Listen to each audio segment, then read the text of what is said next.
Y a-t-il moyen de lutter efficacement contre la corruption et la concussion qui ternissent l'image de la justice congolaise? Eh bien oui, le remède, c'est l'amélioration des conditions sociales des magistrats. Notre invité Sambai Mutenda, président du syndicat national autonome des magistrats au Congo, est catégorique sur cette question. Le syndicaliste égal à lui-même est plutôt sceptique sur l'avenir de la justice en République démocratique du Congo si la question des conditions des magistrats n'est pas réglée avec célérité au niveau du gouvernement et du Parlement. Je vous propose de le suivre. Monsieur Sambai, bonsoir. Bonsoir. Depuis un certain temps, le SINAMAG, qui est votre syndicat, est resté sous silence. Donc on peut constater que tout va très bien. Non, c'est un silence stratégique, parce que nous avons constaté que les éléments concurrentiels, en l'espèce, ceux qui croient qu'ils peuvent faire face au SINAMAG, ont depuis un temps multiplié des démarches, à la suite desquelles nous avons constaté que ces démarches, en fait, étaient le fruit de l'action que le SINAMAG menait. Alors nous nous sommes dit, taisonnons un peu, on va voir ce qu'ils valent. Voilà. Maintenant, c'est tout le monde qui dit le SINAMAG ne marche pas, le SINAMAG ne marche pas. Non, le SINAMAG marche. Mais le SINAMAG ne veut pas servir de survie aux gens sans existence sur le terrain. Est-ce que vous refusez aux autres le droit de créer leur syndicat parce que c'est des autres syndicats que vous parlez? Ce que nous refusons, c'est la distraction et le mensonge.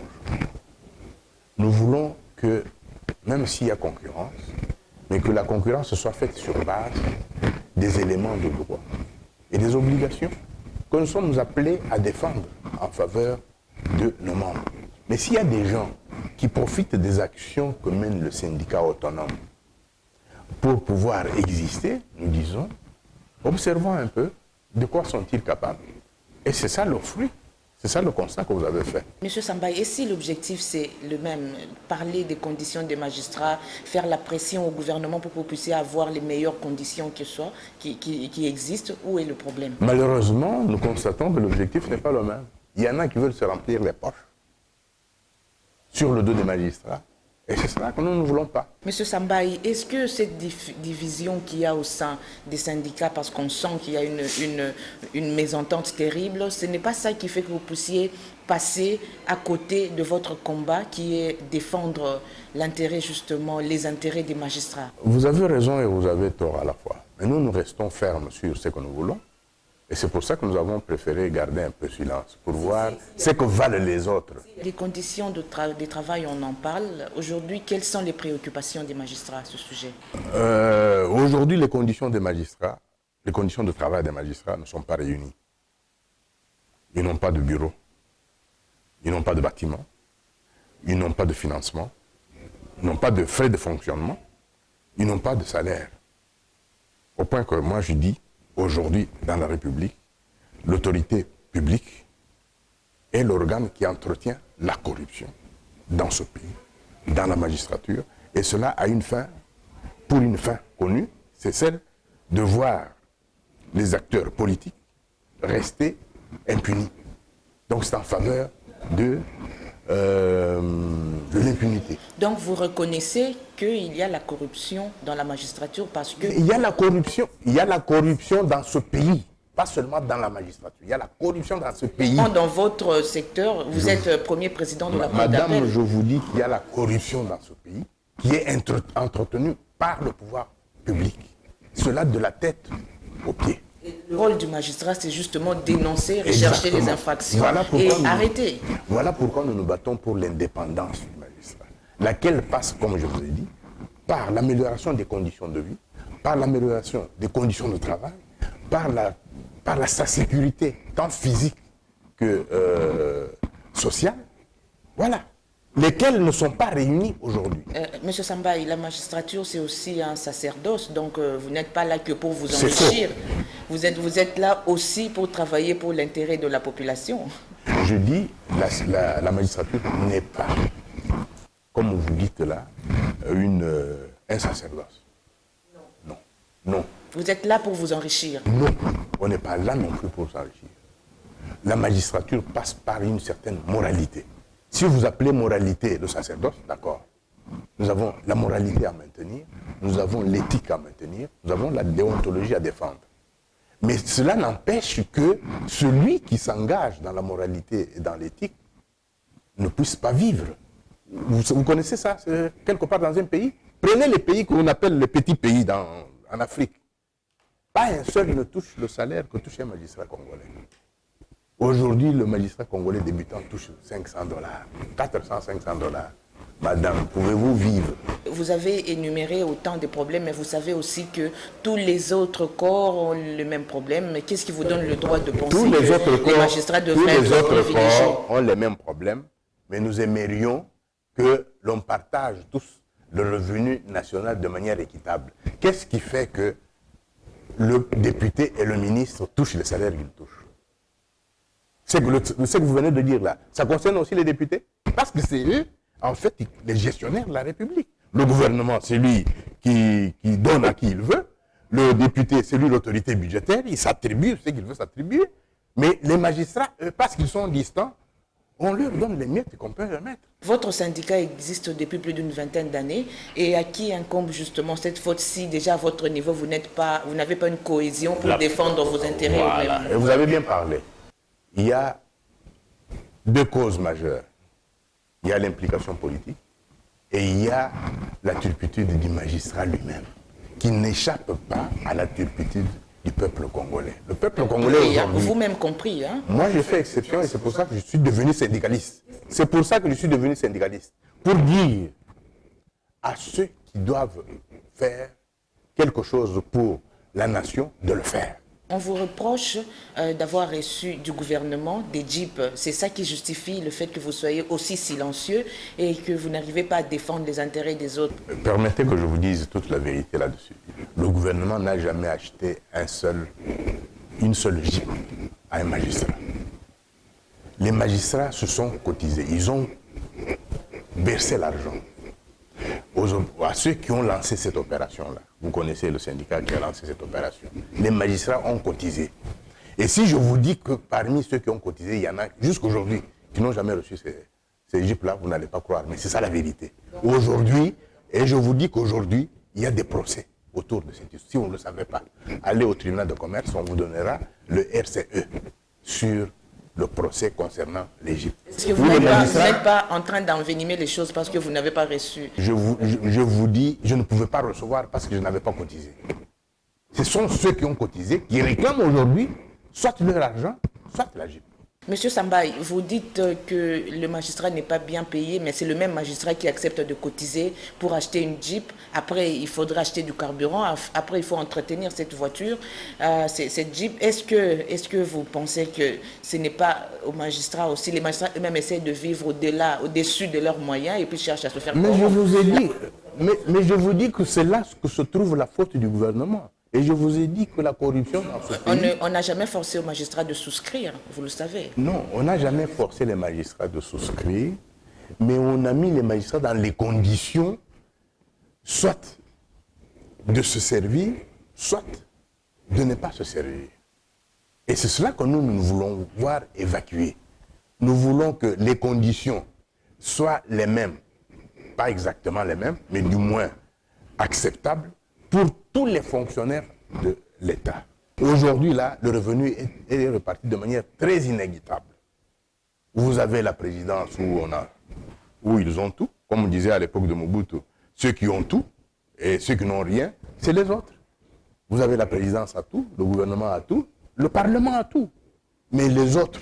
Parce que les magistrats ont démontré qu'ils peuvent se payer eux-mêmes, hein, à la source, alors pourquoi forcer les choses? C'est un état d'esprit qui a été créé par le gouvernement pour pouvoir profiter de l'immunité, tout simplement. Ça, c'est la politique étatique. Parce que partout ailleurs où la justice existe, ces gens-là payent de manière convenable les magistrats. Donc les magistrats ne sont pas des nécessiteux. Ici, on a fait des magistrats des nécessiteux, ce qui les pousse à chercher des moyens de survie. C'est bien malheureux que je parle de la corruption de cette manière-là, mais c'est là la vérité. Vous dites ce que le gouvernement devrait faire pour vous, mais on ne sent pas ce que vous pouvez faire pour la population à travers le gouvernement, notamment la bonne distribution de la justice. Y travailler, essayer de travailler en toute indépendance. C'est seulement le matériel qui vous intéresse. Non, ce n'est pas ça. Ça, c'est ce que les politiciens vous disent. Pour pouvoir opposer les magistrats à la population. Mais la vérité est ailleurs. Je dis la vérité est ailleurs, c'est-à-dire dans la répartition du revenu national. Ceux qui disent ça, est-ce qu'ils disent aussi à la population dans quelles conditions de travail ces magistrats fonctionnent? Allez à Matete, allez à Ndine. Vous trouverez 50 personnes accumulées dans un local d'environ 10 mètres carrés. Et vous, à votre niveau, qu'est-ce que vous faites pour changer? Le CINAMAC a fait le tour de la République sur la sensibilisation des magistrats à l'éthique et à la morale. Sur le financement du gouvernement que vous critiquez aujourd'hui. Pas sur le financement du gouvernement, sur le financement des privés. C'est une fondation sud-africaine qui avait financé cette opération-là. Tous les déplacements-là des membres du CINAMAC, c'est aussi ça. Et maintenant, la même fondation est en train d'assister encore le CINAMAC pour relancer la sensibilisation des magistrats à la discipline. Nous avons parlé de discipline, qui passe par le respect des normes, le respect des lois, l'exacte exécution des lois de la République. Nous y travaillons. Aujourd'hui, on le dit, on ne cesse de le crier, la justice élève une nation. Alors, vous, au regard de tout ce que vous dites, est-ce que vous pouvez aujourd'hui dire même à vos enfants que vous êtes ce que vous êtes à cause du gouvernement? Vous acceptez la corruption parce que le gouvernement ne vous donne pas assez de moyens? Non, je ne peux pas dire ça, je ne l'ai jamais dit. Et je n'ai jamais, je vais vous dire, je n'ai jamais demandé de l'argent à qui que ce soit pour faire un travail, quel qu'il soit. Ça, je vous dis. Et si j'ai quelque chose aujourd'hui, ce n'est pas de la magistrature que je tire ça. C'est parce qu'autrefois, j'ai travaillé en dehors de la magistrature. Que j'ai dû me construire une maison, que j'ai dû me payer à gauche, à droite certaines choses. Vous comprenez? Donc je ne peux pas m'autoriser à dire à mes enfants, d'ailleurs qui me jugent très sévèrement, allez vous faire corrompre. C'est de l'impudicité. Monsieur Sambaye, nous sommes en train de terminer. Nous avons reçu dans cette émission le président de l'Association congolaise pour l'accès à la justice qui, lui, a fustigé le processus d'avancement en grade des magistrats. Selon lui, il y a une pratique qui consiste à brûler les étapes pour monter en grade. Vous, en tant que syndicat des magistrats, qu'est-ce que vous faites? Est-ce que d'abord c'est vrai? Et qu'est-ce que vous faites pour essayer de décourager ces pratiques? Je pense que lui, j'encourage ce qu'il vient de faire, mais il est seulement à nos trousses. Parce que nous qui avons lancé le mouvement, et nous avons appelé cela enjambement. Il y a quoi aujourd'hui? Qu'est-ce qu'on constate dans la magistrature? Parce qu'on veut avoir la justice avec soi, le gouvernement a mis en place des stratégies. Vous êtes juge de paix, on fait de vous un conseiller à la cour d'appel. Vous êtes président de grande instance, on fait de vous un premier président de la cour d'appel. Ça, c'est une façon de tuer la justice. Vous-même, vous êtes premier président de la cour d'appel. Est-ce que vous avez brûlé les étapes parce que vous pouvez... Moi, je suis largement en retard de grade. Il y a des petits garçons qui étaient derrière moi qui sont à la Cour suprême. Soyez un peu plus pratique et clair. Qu'est-ce que vous voulez que le gouvernement puisse faire pour les magistrats? Nous voulons ceci, que le gouvernement assure à la magistrature l'indépendance qui se trouve bien inscrite en lettres d'or dans toutes les constitutions de la République. Depuis 1960 jusqu'à ce jour, cette indépendance n'a jamais été sauvegardée. Nous voulons que le président de la République soit garant de l'indépendance du pouvoir judiciaire, donc de l'indépendance du magistrat. En faisant quoi? En donnant à la magistrature les moyens de fonctionnement qu'il faut. En faisant quoi? En donnant aux magistrats la rémunération adéquate. Pas exagérée. Nous n'avons pas besoin de beaucoup d'argent. Nous avons besoin du strict minimum. Combien d'argent? Aujourd'hui, le président avait fixé ça à $1 600 pour un débutant. Si aujourd'hui on commence à payer $1 600 à un magistrat, on va mettre une croix sur la corruption. Vous le dites sincèrement? Non, je ne dis pas qu'on va mettre la fin Parce que dire cela, ce serait un mensonge de ma part. Comme moi, je ne suis pas menteur, il faut que je vous dise la vérité. Parmi les corrompus, il y a des corrompus par nécessité, il y a des corrompus par vocation. Je ne voudrais pas qu'ils se retrouvent dans la classe des corrompus par nécessité. Or, c'est cela qu'entretient le gouvernement. Nous voulons qu'aujourd'hui, le gouvernement mette fin à cela, en donnant les moyens de fonctionnement, en donnant une rémunération adéquate, en donnant aux magistrats des bâtiments, des bureaux convenables, et en donnant aux magistrats des habitations aussi convenables. Parce que quelqu'un qui est indépendant, c'est quelqu'un qui ne dépend pas de qui que ce soit pour être logé. Un magistrat qui est locataire, il dépend du bailleur, non? Un magistrat qui n'a pas de véhicule, il dépend du transporteur, non? Pouvez-vous nous dire alors aujourd'hui, est-ce qu'on peut espérer à une bonne distribution de la justice au-delà de tout? Non, dans les conditions actuelles, c'est impossible. Il faut que je vous dise la vérité. Dans les conditions actuelles, si quelqu'un vous dit que la justice peut fonctionner correctement, il vous ment.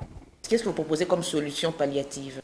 Comme solution, je veux que dans ce pays, l'autorité publique comprenne que le revenu national doit être réparti de manière plus ou moins équitable à l'endroit de tous les citoyens congolais, en commençant par tous les fonctionnaires. Le président de la République, c'est un fonctionnaire de l'État.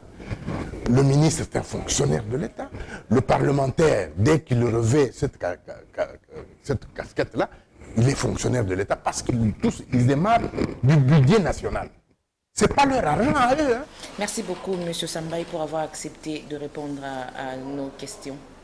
C'est moi qui vous remercie pour avoir donné cette opportunité à moi et au peuple congolais de savoir qu'aujourd'hui, là, la justice est dans les problèmes créés par le pouvoir qui nous gouverne tous. Je dis par là le gouvernement et le Parlement.